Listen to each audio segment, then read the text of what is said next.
Alors bonjour à ceux qui commencent à nous rejoindre, on va attendre qu'il y ait un peu plus de monde sur le live pour commencer.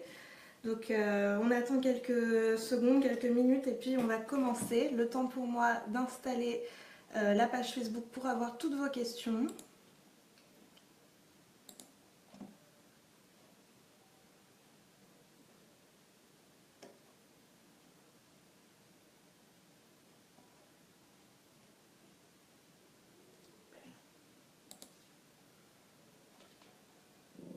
Petit cause.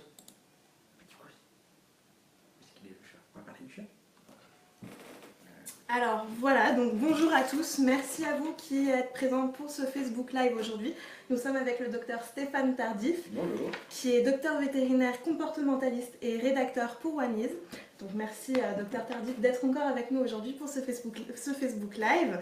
Alors aujourd'hui c'est un Facebook Live spécial comportement du chat. Donc si vous avez un chat, que vous rencontrez des problèmes, que vous avez des questions sur son comportement, c'est le moment de les poser parce que le docteur Tardif est là pour y répondre. Donc il suffit de poser vos questions dans les commentaires, pas en message privé mais bien dans les commentaires.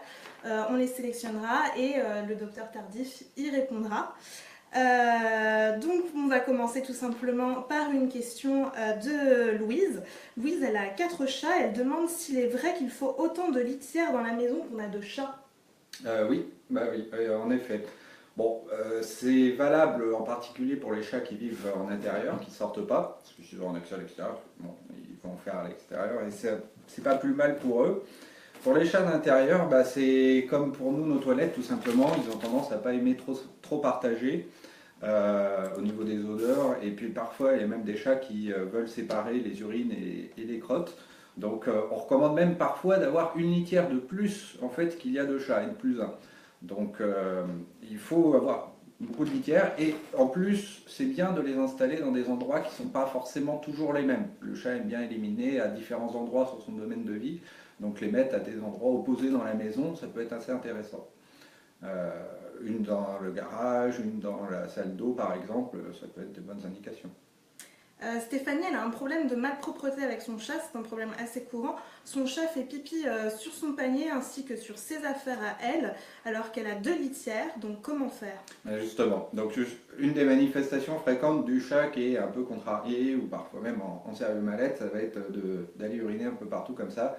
Et pour corriger ça, on dit souvent qu'il faut ajouter des litières. Parfois ça suffit pas, donc il faut garder à l'esprit que ce genre de solutions sont des trucs qui sont à essayer, puisque chaque chat étant particulier, il y a certaines fois où ça va corriger le problème, c'est ça l'origine du problème. Mais des fois c'est pas un problème de nombre de litières, ça va être le fait que la litière soit couverte, par exemple. Il y a des chats qui n'aiment pas ça parce que ça emprisonne un peu les odeurs. À l'inverse, histoire de faire compliqué, hein, il y a des chats qui vont préférer d'avoir des litières dégagées, d'avoir des litières couvertes justement pour pouvoir se cacher. Le substrat compte aussi. Il y en a certains qui n'aiment pas les litières poussiéreuses, ou ça dépend des odeurs, donc il peut y avoir une question de substrat. Bref, l'hygiène du chat autour des toilettes, c'est parfois compliqué. Et en plus, là, on ne parle que du problème lié à l'utilisation de la litière. Il peut y avoir aussi des questions de malpropreté pour d'autres causes. Donc si jamais, une fois qu'on a modifié l'environnement en ajoutant des litières neuves ou en changeant de substrat et qu'il n'y a pas d'amélioration, il ne faut pas hésiter à consulter un comportementaliste pour voir s'il n'y a pas une autre cause. Jeanne nous parle de son chat qui accepte de se faire caresser, mais d'un coup il nous attaque la main, mord et griffe. Comment faire pour le faire arrêter? On l'a adopté à 3 mois. Ça, c'est ce que j'appelle l'amour vache, qu'effectivement, souvent les chats, quand on les caresse, au bout d'un moment, ça peut déclencher des fois des agressions. Donc c'est difficile de vous dire exactement ce qui se passe dans la tête du chat, parce qu'il peut y avoir des motifs différents. La plupart du temps, au bout d'un moment, à force de le caresser, on voit que ça commence à l'énerver, parce que la queue se met à fouetter l'air, c'est un signe d'énervement chez le chat, et ça vire en général en agression au bout d'un moment, donc soit il griffe, soit il mord, et puis il s'en va. Bon, on suppose, sans avoir la certitude, mais il y a de bonnes raisons que effectivement le chat n'aime pas forcément la caresse et qu'au bout d'un moment, en fait, à notre contact, quand nous on n'arrête pas de le toucher, eh ben, ça peut l'accommoder et l'agacer, et donc au bout d'un moment il s'en va, il en a marre, et ça peut aussi virer comme ça avec une petite phase où il agresse. Mais il y a beaucoup de chats qui aiment bien effectivement s'installer à côté de nous et ne pas forcément recevoir des caresses. Donc dans ce genre de cas, il ne faut pas se culpabiliser. Le chat choisit de toute façon la durée de l'interaction et le moment où ça s'arrête. Donc pour éviter ça, au moment où vous voyez que votre chat commence à s'énerver, signe d'énervement, ça va être généralement la queue qui fouette ou les pupilles qui se dilatent, les oreilles commencent à bouger un peu partout, c'est le moment d'arrêter les caresses et de prendre congé parce qu'effectivement ça va finir, il commence à s'exciter et à s'énerver, ça va finir en jeu, voire en agression. Sarah a un chat d'1 an et demi à la maison et elle voudrait prendre un nouveau chaton. Que faut-il acheter? Arbre à chat, gamelle, litière? Alors, pour accueillir un chat dans un nouvel environnement,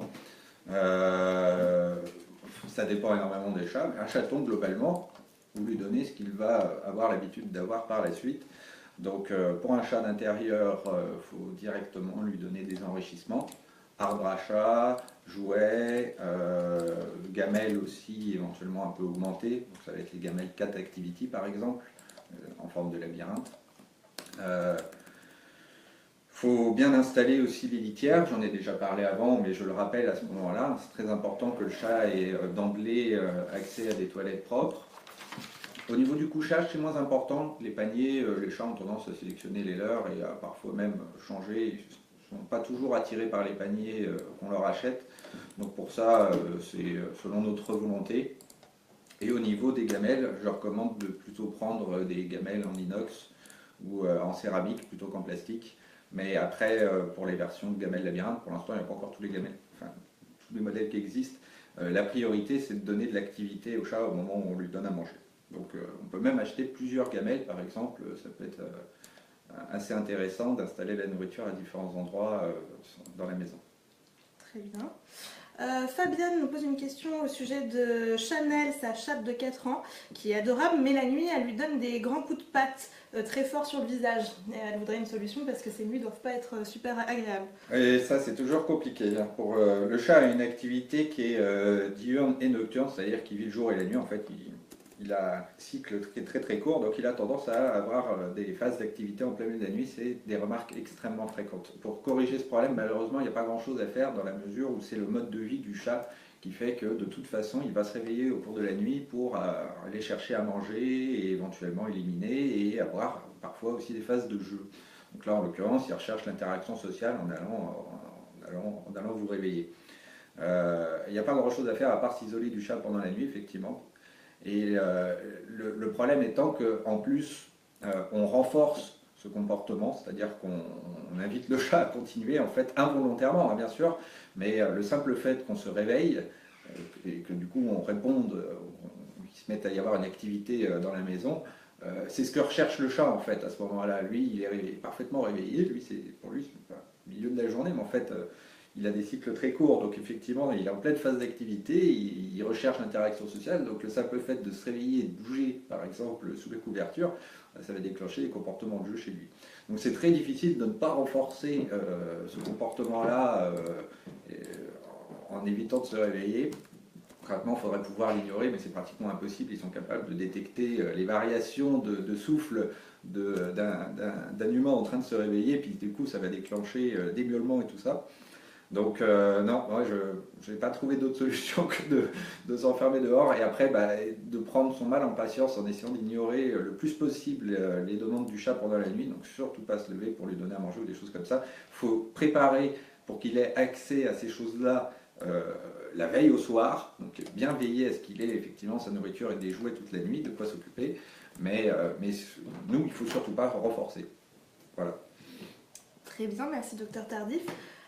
Marie, elle a 2 chats mâles qui se battent assez souvent. Quand c'est pas l'un qui cherche l'autre, c'est l'autre qui cherche le deuxième, et ainsi de suite.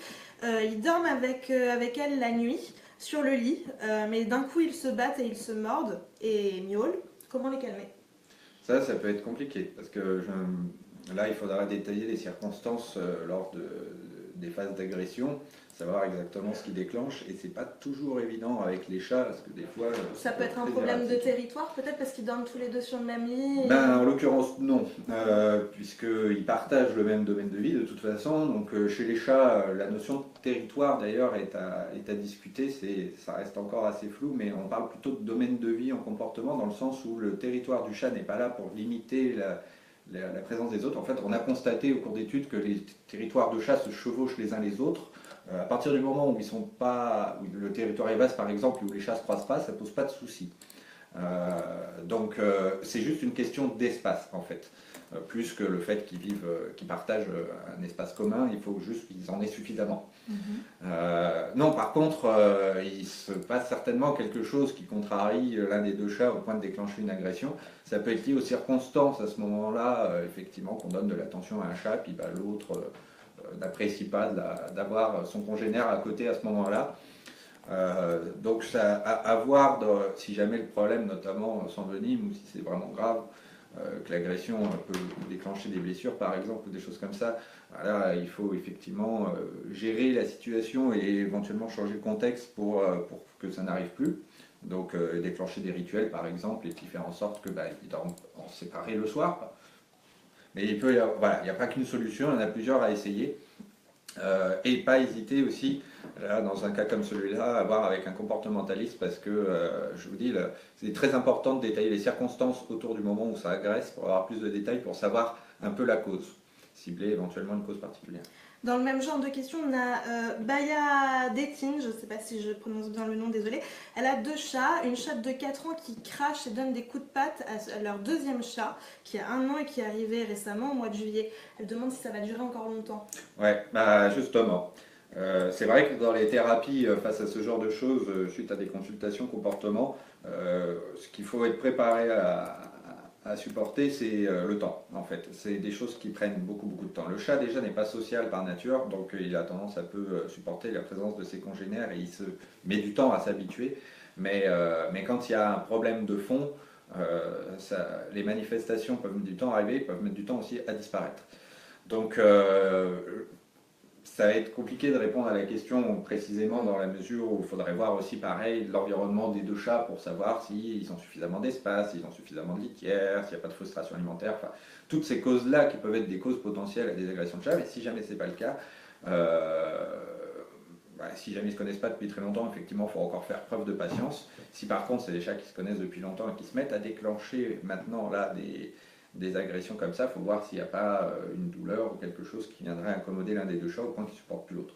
Dans un certain nombre de cas, c'est assez désagréable à dire, mais dans un certain nombre de cas, effectivement, on est obligé parfois de les séparer. C'est-à-dire qu'effectivement, le chat solitaire ne supporte plus la présence de son congénère. Ça peut ne jamais... Ça peut ne jamais se corriger. Voilà, je suis obligé d'évoquer ça. Mais on s'en sort en général en prenant patience et le temps que les chats s'équilibrent dans leur relation, ça peut prendre des fois des semaines, voire des mois. Mais il faut garder à l'esprit qu'une cause sous-jacente, donc comme j'en ai évoqué un certain nombre tout à l'heure, peut venir être à l'origine de ce genre d'agression. Il ne faut pas hésiter à avoir un comportementaliste et le problème perdure dans les semaines, voire les mois. Nous avons une question d'Emeline. Son chat est en surpoids, il mange avec une balle qui distribue des croquettes, mais il réclame souvent en grattant au placard. Ouais. Alors, en fait, dans le comportement naturel du chat de réclamer. Donc, même s'il a tout ce qu'il lui faut au niveau nourriture, il va quand même continuer, pour une raison qui est toute simple. L'activité majoritaire du chat, et ça justifie le fait d'ailleurs qu'il soit nocturne et diurne, c'est la chasse, ça l'occupe toute la journée. Parce que dans la nature, un chat, ça mange des souris, des insectes. Il faut 10 à 12 souris en moyenne pour satisfaire un chat sur une journée. Donc, 10 à 12 souris, c'est pas évident de les trouver sur 24 heures, donc en fait, il passe la journée à ça. Donc, c'est l'activité principale du chat de rechercher de la nourriture. Et à la maison, ça se manifeste par le fait que c'est quémander en fait la recherche de nourriture. Donc, l'activité principale du chat, la chasse, devient l'activité de quémandage. Et l'occasion, l'opportunité où ça se présente, c'est le moment où on passe devant le placard à croquettes, où on rentre dans la cuisine, où on rentre à la maison tout simplement. Donc, ça va être des moments où le chat est généralement très accueillant, et très, même limite séducteur, hein. On peut le caresser, on peut lui faire tout ce qu'on veut à ce moment-là. Il est très gentil, mais c'est des interactions positives qu'il ne faut pas hésiter à renforcer. C'est-à-dire que c'est pas comme avec les chiens où effectivement on peut avoir des problèmes de demande d'attention et que si on répond trop facilement aux demandes d'attention caprice, ça ne va pas. Là, les chats, non, au contraire, lui, c'est un besoin naturel de toute façon d'exprimer ses demandes, donc qu'il ait la nourriture ou non, il va le faire. Et par contre, le fait de la recevoir avec vous, ça fait une interaction positive, un renforcement. Et dans la mesure où il est censé grignoter au cours de la journée, c'est pas contre-indiqué de lui donner à manger pratiquement à chaque fois qu'il le réclame, hein, parce que le chat fait 10 à 20 repas au cours de la journée. Donc la bonne stratégie à avoir du coup vis-à-vis de ça, le pipolino c'est très bien, il a la volonté, mais si à chaque fois qu'il réclame, eh ben, vous prenez 3 croquettes, vraiment pas beaucoup, hein, vous avez vraiment de quoi grignoter, vous les mettez dans la gamelle, la moitié du temps de toute façon il n'y touchera pas, c'est juste qu'il réclame pour réclamer, mais ça entretient une interaction positive avec votre chat, donc ça favorise l'interaction sociale, c'est plutôt bien. Très bien, nous avons une question de Libertino Arnon qui voudrait savoir s'il peut laisser son chat sortir. Est-ce qu'il reviendra si son chat sort, sachant qu'il n'est jamais sorti pour l'instant. Il est castré, ça fait 3 mois qu'il l'a. Jamais sorti pour l'instant. Bon, ça pourrait être utile de savoir quel âge il a, parce qu'il y a une question d'habitude liée à la vie du chat. Effectivement, un chaton, il y a beaucoup de chances qu'il s'habitue plus vite qu'un vieux chat. Mais d'une manière générale, c'est bien d'avoir un chat qui a un accès à l'extérieur, mais s'il ne le réclame pas, c'est pas indispensable. Des chats qui sont habitués à leur espace à l'intérieur vont même avoir tendance à avoir peur quand on leur propose l'extérieur. En général, ils explorent le pas de la porte, puis après ils rentrent dès qu'ils entendent un bruit.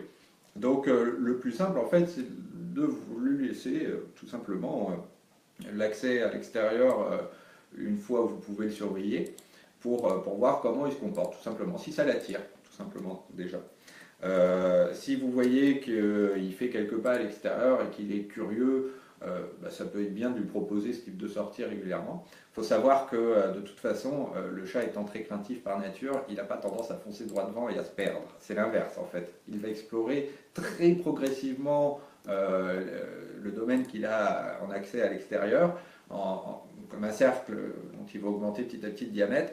Mais il ne progressera dans un endroit qu'il ne connaît pas qu'une fois qu'il aura bien sécurisé tout le chemin qu'il ramène à la maison au cas où. Donc je vous rassure, si jamais il y a des problèmes, en général, le chat a tendance à rentrer à la maison sans se perdre. Donc le plus simple, c'est de lui proposer progressivement un accès à l'extérieur et puis ne pas le forcer si jamais il ne désire pas. Il y a des chats souvent qui se contentent d'une petite balade sur le pas de la porte et puis ça leur convient parfaitement. Et la laisse? Ça peut être une bonne chose pour lui présenter la sortie. Après, moi j'aime l'idée vraiment que le chat explore sans contrainte. C'est-à-dire que la laisse, le problème c'est qu'on a tendance à le tirer et le chat est vraiment pas un animal qu'on contraint. Il a tendance à ne faire un pas en avant qu'une fois qu'il est bien rassuré. Donc c'est pas forcément indispensable d'utiliser la laisse. Si on a vraiment peur de le perdre et si le chat a un tempérament effectivement très très craintif, et qui risque de sauver en peur panique droit devant, bon là ça peut être indiqué effectivement, mais dans ce cas-là, on se pose la question de savoir est-ce que c'est vraiment utile de le sortir. Mais si par contre il n'a pas trop peur, autant le laisser explorer de lui-même, je trouve ça plus pertinent. Très bien.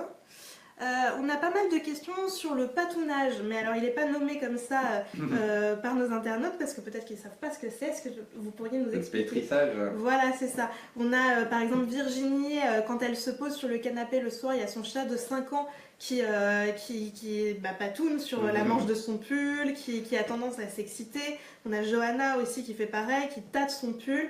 Pourquoi il fait ça? Qu'est-ce que c'est que ce phénomène? C'est un comportement très fréquent du chat, effectivement, qui est associé à un comportement juvénile, un comportement qu'il avait quand il était chaton.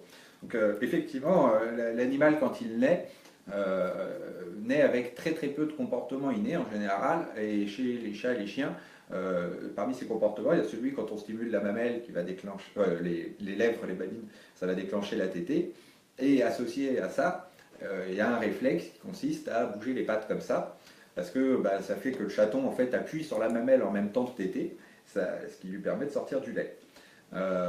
Donc c'est un réflexe qui est associé à quelque chose de très agréable. C'est une démonstration de bien-être, ça veut dire que le chat se sent bien. Et du coup c'est à l'âge adulte effectivement, ça a tendance à être un réflexe dit pavlovien, donc conditionnement, la célèbre expérience de Pavlov consistait à sonner une cloche et à l'associer au son de la nourriture, déclencher la salivation chez le chat. C'est exactement la même chose avec le pétrissage. Et on remarque d'ailleurs souvent que lorsqu'ils pétrissent, ils bavent.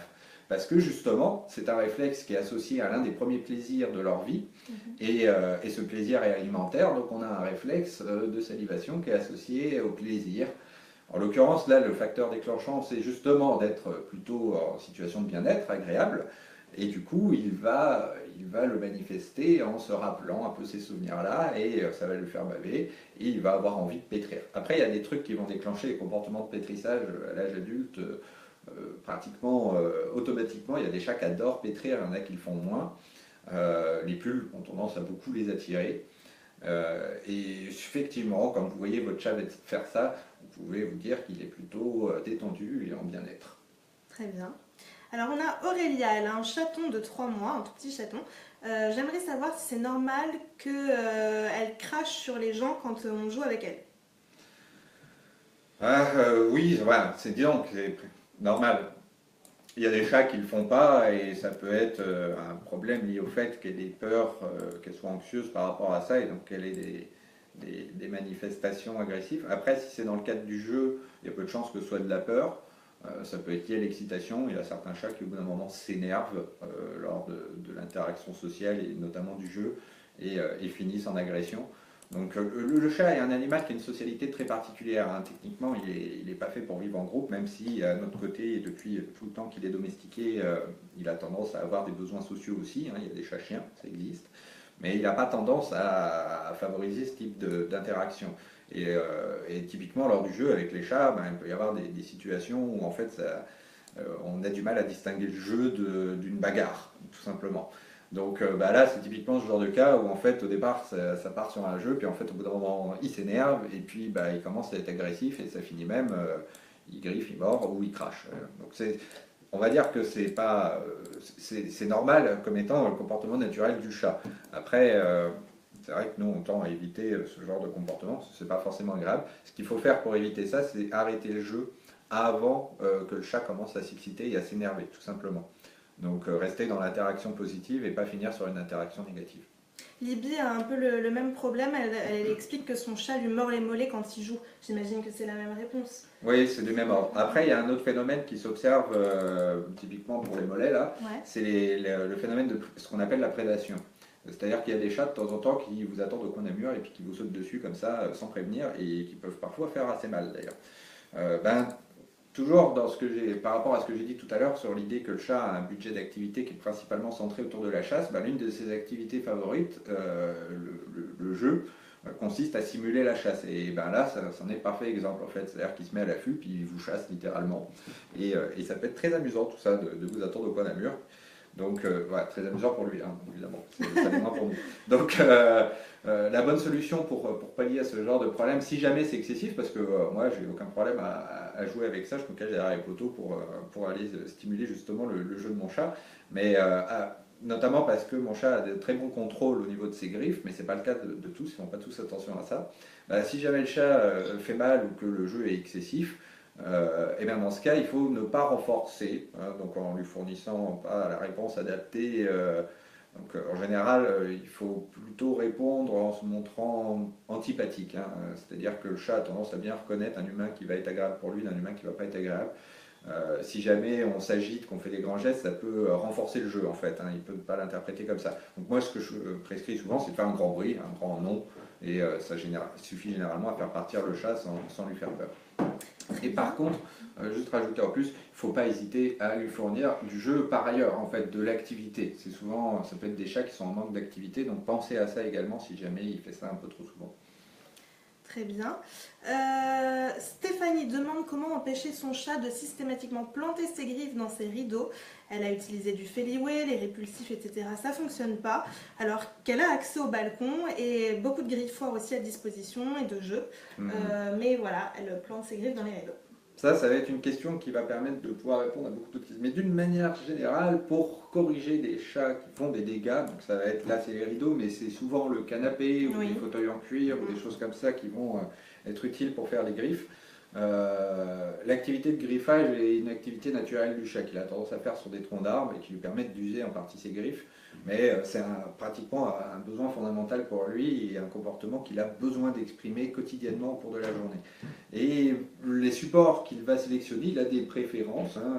Effectivement, le cuir a tendance à les attirer. Mais après, ça peut être complètement aléatoire, hein.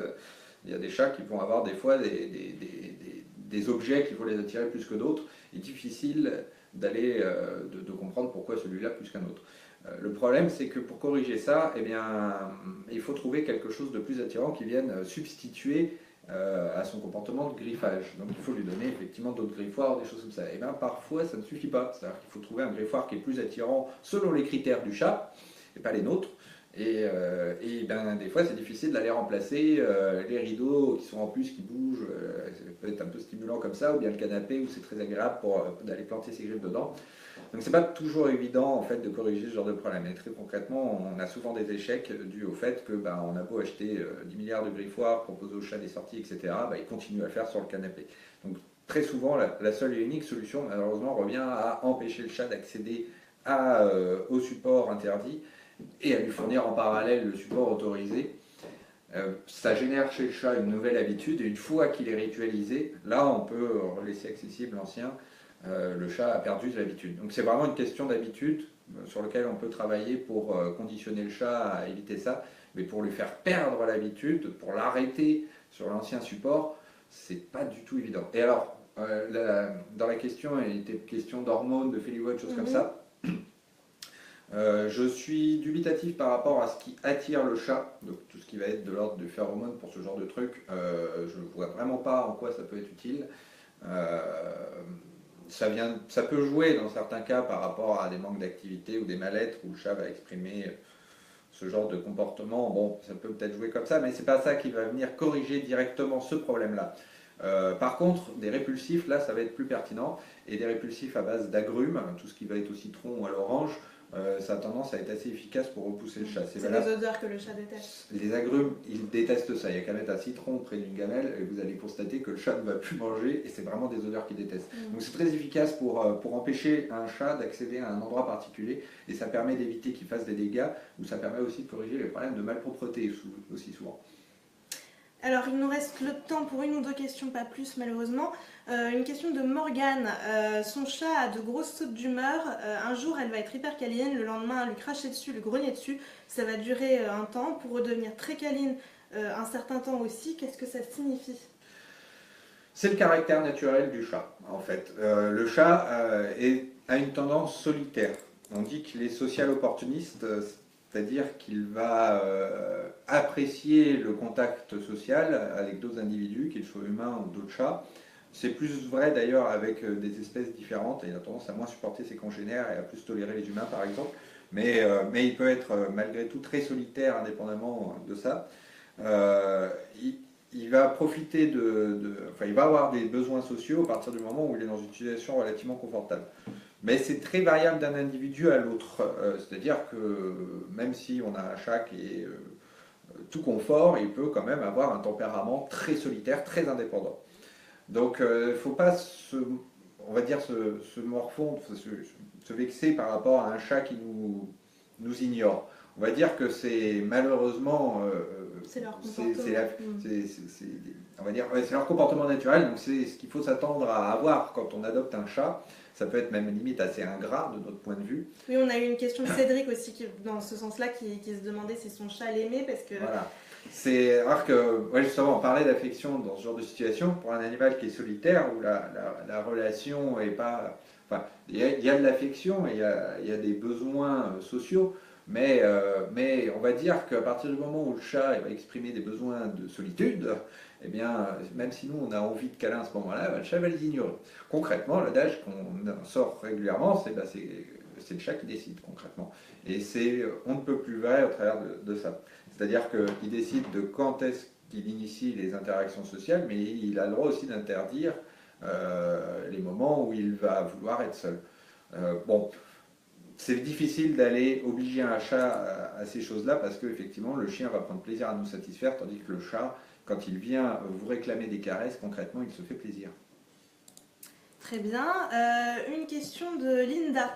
Linda, son chat fait un drôle comment dire, il fait tous les jours la même chose. Apparemment, tous les matins, il promène son doudou et miaule dans toute la maison. Qu'est-ce que ça veut dire? Alors là, ça... Il a 18 mois, le chat. C'est un comportement amusant parce que... c'est pas une grossesse nerveuse? Non. Déjà, c'est une femelle? On ne sait pas si c'est une femelle ou un mâle, elle n'a pas précisé. Bon, effectivement, on pourrait penser à un comportement de maternage, mais en l'occurrence, non. pense que c'est... J'en ai pas la certitude, hein, parce que bon, il faudrait voir exactement ce qu'il fait, mais en général, les chats qui baladent des objets, ça a tendance à être plutôt un comportement de prédation. Ah oui? C'est-à-dire que le chat a tendance à consommer sa proie à un endroit différent de là où il la mange. Donc, ce qui fait que quand il chasse quelque chose, normalement, il le prend en gueule, se déplace un petit peu avec pour le manger un peu plus loin. Ça fait qu'on observe souvent des chats prendre quelque chose en gueule, faire quelques pas avec, puis recontinuer à jouer avec. Dans de rares cas, j'ai observé ça assez rarement, mais ça arrive spontanément, le chat peut apprendre à rapporter l'objet. Ah oui? C'est-à-dire qu'il se rend compte en fait que pour que l'objet bouge, il faut qu'il soit près de nous, et donc dans ce cas-là, il le ramène près de nous. Mais ce qu'on observe par contre très fréquemment, c'est le chat qui rapporte sa proie à la maison. Ça c'est typiquement, effectivement, c'est pas spécialement qu'il la ramène pour nous faire plaisir, c'est plutôt parce qu'il la ramène parce que la maison c'est un endroit qui est plus confortable et plus sécurisé pour manger une proie. Donc je pense que c'est plutôt lié à ce type de comportement. Maintenant, notamment si c'est un mâle, c'est vrai que là il n'y a pas de raison d'avoir des comportements de maternage. Grossesse nerveuse et comportement de maternage chez une femelle à 18 mois, c'est pas excluant non plus. Hein. Ça peut arriver qu'il y ait effectivement des lactations ou des phénomènes hormonaux qui viennent déclencher ce type de comportement. En général, c'est des comportements vraiment liés à une nidification, c'est-à-dire que ça va va ramener les objets au même endroit, ça va être une catégorie particulière d'objets. Mais bon, et ça dure qu'un temps en plus, hein. Ça n'a pas tendance à se développer dans la durée. Quand c'est dans la durée, c'est plutôt que le chat a développé dans ses comportements de prédation le fait de transporter des objets, et félicitez-vous, c'est pas tous les chats qui font ça. Donc c'est quelque chose de positif. Et c'est quelque chose de positif que vous pouvez d'ailleurs renforcer en récupérant l'objet, en le rejetant si jamais il joue avec. Très bien. On arrive à la fin de ce Facebook Live, donc merci à vous qui l'avez suivi, merci Docteur Tardif d'avoir répondu aux questions des internautes pour ce Facebook Live spécial comportement du chat. Avec plaisir. Alors mercredi prochain, ce sera un autre Facebook Live à la même heure sur le comportement du chien cette fois. En attendant, vous pouvez revoir cette vidéo en replay sur Facebook. Et puis que vous dire, vous pouvez également poser toutes vos questions en attendant le prochain Facebook Live dans la rubrique questions-réponses de Wamiz. Il y aura tous les membres de notre communauté ainsi que le Docteur Tardif qui pourront y répondre. Et puis à très bientôt sur wamiz.com. À bientôt.